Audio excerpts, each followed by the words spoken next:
The Philippines, the relationship between the national government and local government units, or LGUs, has always been a delicate balance. For years, LGUs relied heavily on the Internal Revenue Allotment, commonly called the IRA, which determined how much funding they received from the national government. However, this system often left local governments with limited financial autonomy, restricting their ability to address local needs effectively.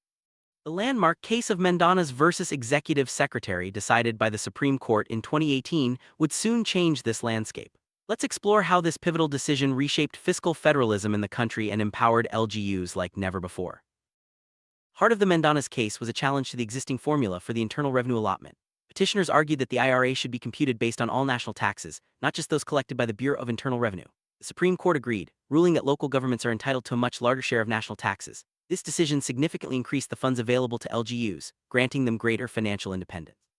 The ruling not only clarified the constitutional mandate but also marked a major step toward fiscal federalism, where local governments have more control over their resources and development priorities. The expanded Internal Revenue Allotment, local governments across the Philippines now have unprecedented financial autonomy. This shift allows LGUs to better address the unique needs of their communities, from infrastructure to social services. The Mandanas ruling has also prompted a rethinking of national-local relations, encouraging more collaborative governance and accountability. As LGUs adjust to their new responsibilities, the challenge lies in ensuring that these additional resources are managed effectively and transparently. Ultimately, the Mandanas decision is a turning point, paving the way for a more empowered and responsive local government system in the Philippines.